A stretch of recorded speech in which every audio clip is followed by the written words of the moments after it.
I'm Clara, a 35-year-old housewife, married to Leo for 10 years.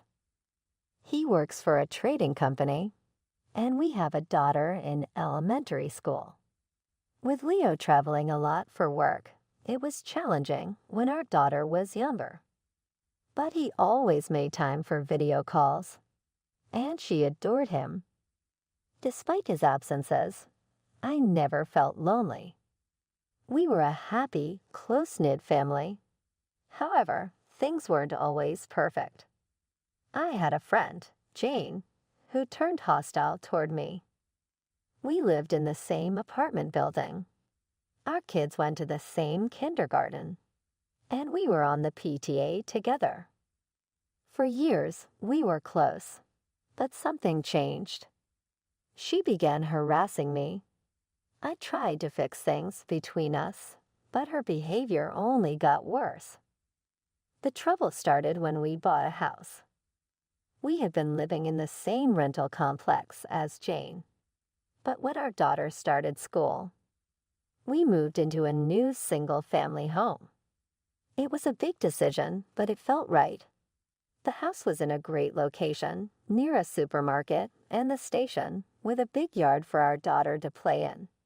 I was so grateful to Leo for his hard work, and I focused even more on taking care of our home and family. Jane didn't like our new situation. She grew cold after we moved.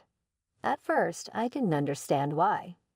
We used to visit each other's homes often, but suddenly she started ignoring me and even glaring at me with contempt.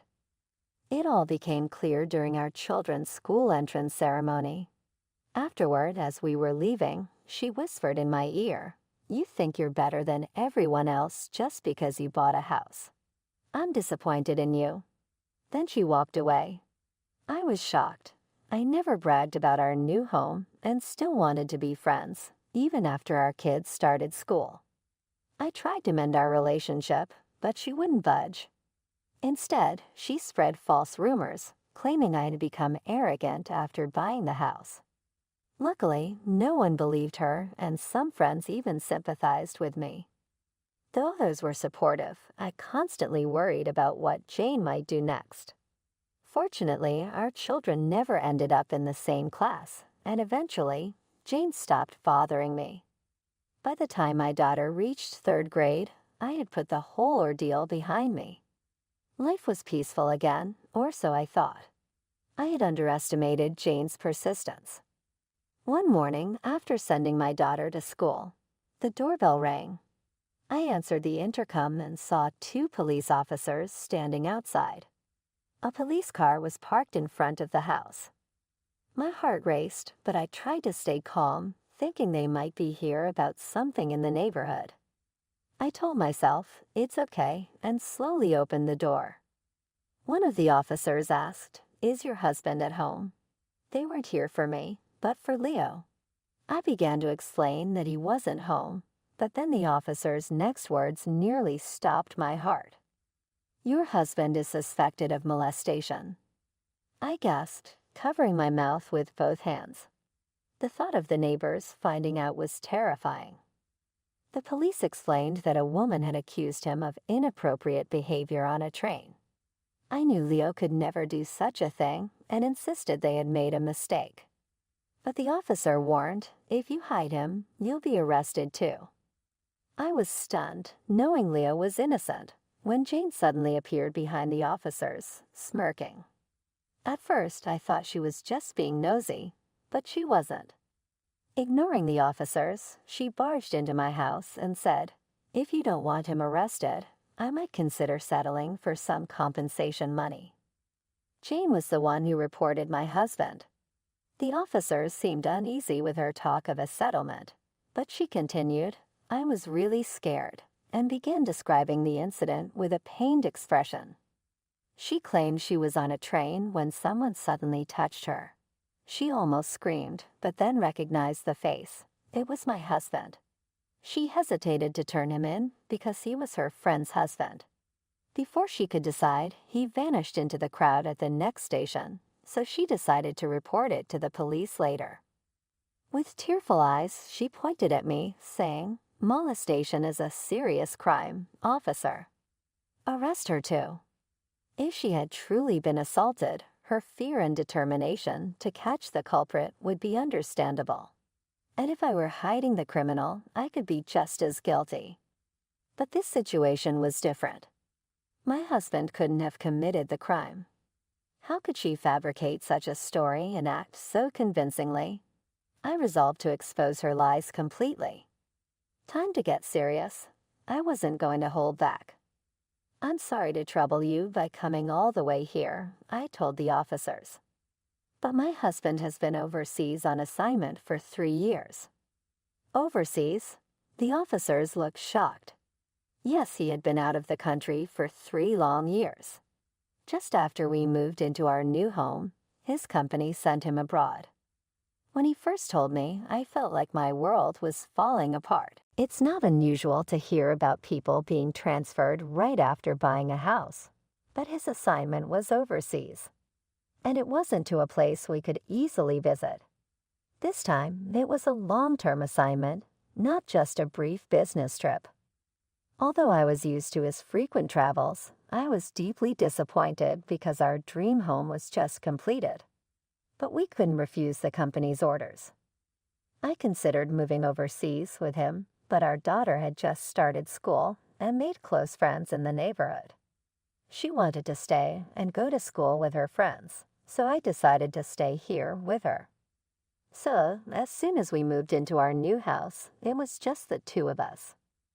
At first, living alone in a big house was unsettling, but we stayed in touch with video calls almost every day. The spacious new home allowed me to enjoy my gardening hobby, so I wasn't as lonely as I expected. That's why my husband has never lived in our new home. He's been overseas for 3 years. There's no way he could have committed any crime on a domestic train. When I explained this, the police officers looked confused and started to question everything. The one most taken aback was Jane. "That's a lie. It must be a lie that your husband is overseas. I saw him with my own eyes. The culprit is definitely your husband," she shouted, her face flushed with anger. I was furious that she still accused my husband of groping, but proving his innocence was my priority with the police involved. I kept my composure and said, "Should I call my husband right now?"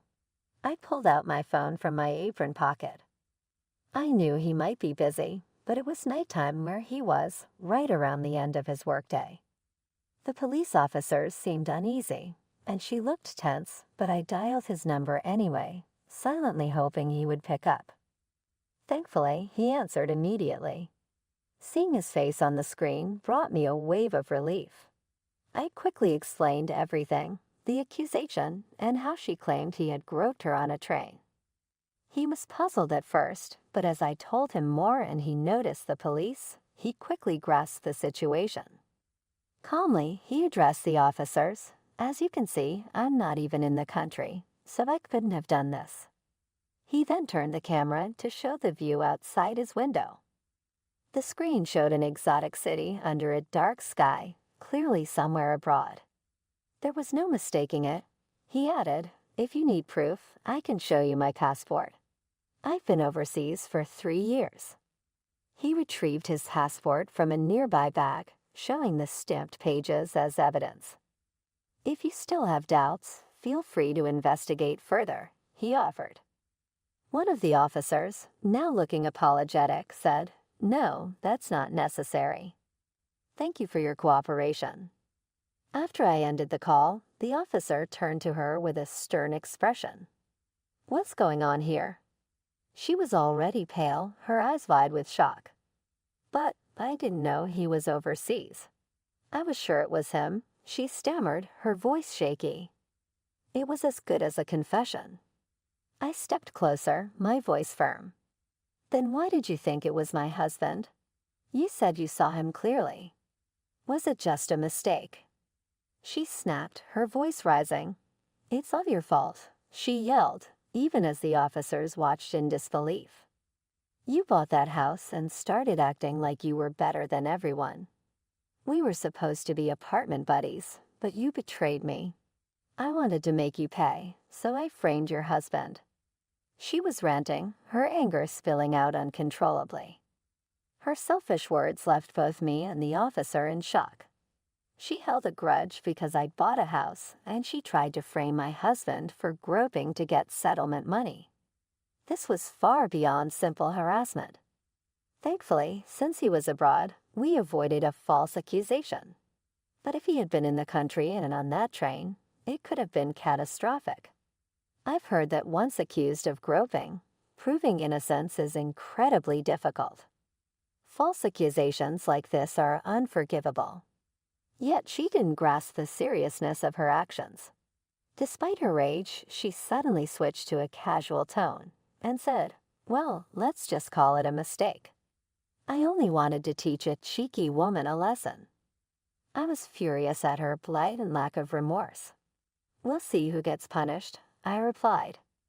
"What did you say?" she shrieked, lunging at me again, but the police officers restrained her and took her away. A while later, her husband came to apologize. He told me that she was arrested for making a false accusation and received a suspended sentence. He had been worried about her bad-mouthing me, but never thought she would go so far as to falsely accuse my husband. He was deeply shaken. With tears in his eyes, he apologized over and over. He also informed me that he would be divorcing her. She had constantly nagged him to earn more and complained about their apartment. This incident was the final straw for him. Now she was completely alone, with no job history and a criminal record. She would struggle to make it in society, but that was the result of her own choices. I did worry about her child, but I later learned that the child was now living with the grandparents and happily attending school. That was a relief. As for me, nearly having my husband framed by a jealous friend was a close call. Recently, he told me he might return home soon. My daughter and I are eagerly awaiting his return, and we plan to continue living happily in our beloved home.